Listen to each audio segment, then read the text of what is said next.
Assalamualaikum warahmatullahi wabarakatuh. Saya Amela Tulubabah akan mempresentasikan tugas akhir ekonomi Islam saya tentang pemikiran ekonomi Imam Malik dalam perspektif Philosophy of Economic System Kapitalis. Dalam presentasi ini saya akan membahas biografi beliau, pemikiran-pemikiran, karya-karya, dan juga akan membahas tentang persamaan dan perbedaan ekonomi Islam dan ekonomi kapitalis. Yang pertama, biografi Imam Malik bin Anas. Nama lengkap beliau adalah Malik bin Anas bin Malik bin Abi Amir bin Amr bin Al-Harits bin Gaimah bin Utam bin Harith Al-Asbahi.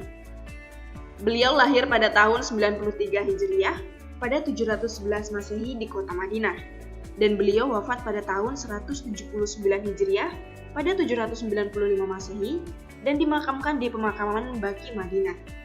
Imam Malik lahir pada masa Harun al-Rasyid. Kakeknya yang bernama Malik termasuk salah satu tabi'in yang banyak meriwayatkan hadis dari Umar bin Khattab, Utsman bin Affan, Thalhah bin Ubaidillah, dan Aisyah Ummul Mukmin. Malik berasal dari keluarga yang memelihara tradisi keilmuan dan ahli hadis. Karenanya, ia mencukupkan diri mempelajari ilmu yang tersedia di Madinah. Imam Malik merasa Madinah merupakan kota dengan sumber ilmu yang berlimpah lewat kehadiran ulama-ulama besarnya. Imam Malik tidak pernah sekalipun meninggalkan Madinah, kecuali dia pergi ke Mekah hanya untuk berhaji.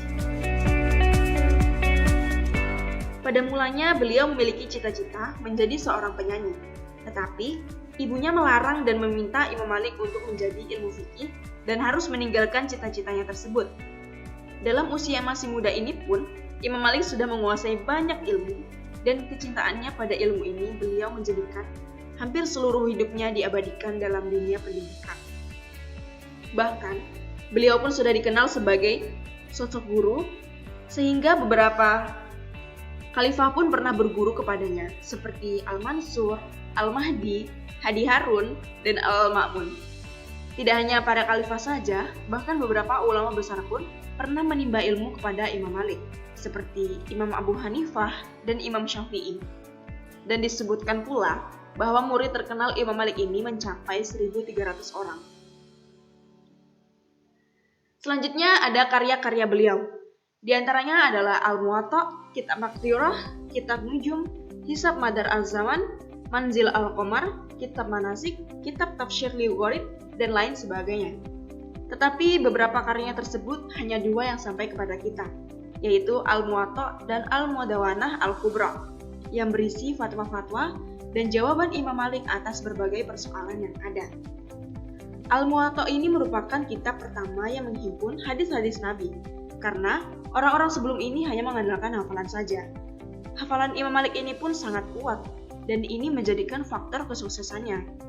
Dan beliau memiliki motivasi pada saat menuntut ilmu itu hanya semata-mata karena Allah Subhanahu wa Ta'ala. Dan dalam pemikirannya ini, saya akan membahas keterkaitan konsep Imam Malik pada penerapan maslahah mursalah terhadap pajak, lembaga keuangan syariah, zakat, dan jual beli. Saya akan membahas maslahah mursalah dulu. Sebenarnya apa sih maslahah mursalah ini? Nah, sebenarnya Imam Malik lebih dikenal sebagai ahli fikih daripada ahli ekonomi. Dapat kita lihat dalam konsepnya yang populer, yaitu maslahah mursalah. Al-maslahah sendiri memiliki arti asas yang dapat bermanfaat baik kepada individu maupun masyarakat. Sedangkan al-mursalah ini memiliki arti prinsip kebebasan yang tidak terbatas dan tidak terikat.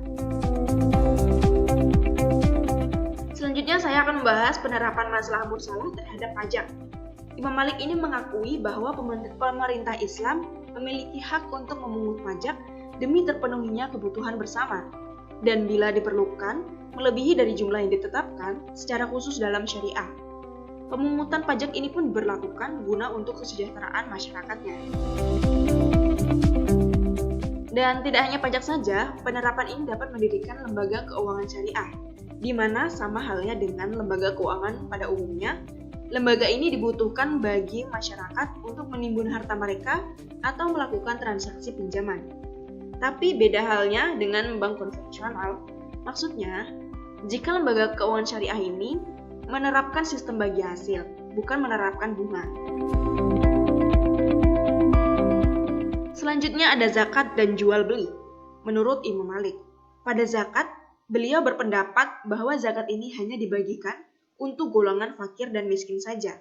Karena bagi beliau seseorang yang fakir ini adalah orang yang tidak mempunyai bekal untuk berbelanja selama 1 tahun dan untuk menghidupi keluarganya. Dan miskin menurut beliau adalah orang dengan keadaan ekonomi yang lebih buruk daripada orang fakir. Dan jual beli Imam Malik memberikan pendapatnya bahwa jual beli ini menggunakan akad muwadhah, bukan karena manfaatnya, bukan pula untuk menikmati kesenangannya. Sebenarnya apa sih akad muwadhah ini? Akad muwadhah adalah akad yang dilakukan karena adanya motif bisnis seperti jual beli, sewa, atau lain sebagainya. Cara yang ditempuh ini dapat berupa pertukaran harta dengan uang atau uang dengan jasa. Akad muwadhah ini merupakan akad yang berlaku atas dasar timbal balik seperti jual beli, sewa menyewa, sul terhadap harta dengan harta. Dan yang terakhir saya akan membahas perbedaan dan persamaan ekonomi Islam dan ekonomi kapitalis. Untuk kedua konsep ini tentunya memiliki sumber hukum yang berbeda. Untuk ekonomi Islam sendiri bersumber dari Al-Quran dan Hadis.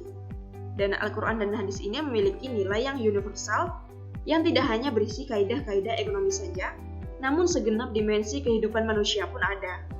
Sedangkan ekonomi kapitalis, sumber hukumnya adalah the wealth of nation atau kekayaan bangsa, dan general teori umum, dan buku-buku pendukung lainnya.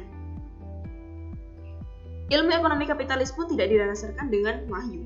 Ilmu ini dipengaruhi oleh latar belakang kehidupan yang mempengaruhi mindset berpikirnya. Tetapi, kedua konsep ini juga memiliki beberapa persamaan untuk batasan tertentu. Yang pertama, ada kebebasan dalam menetapkan perjanjian. Yang kedua, ada kebebasan dalam cara menentukan pelaksanaan. Dan yang terakhir, ada kebebasan dalam menetapkan cara menyelesaikan sengketa yang terjadi. Dan terima kasih, sekian dari presentasi saya. Mohon maaf jika ada kesalahan perkataan yang tidak saya sadari. Dan terima kasih juga sudah mendengarkan presentasi saya ini. Saya Amel undur diri. Wassalamualaikum warahmatullahi wabarakatuh.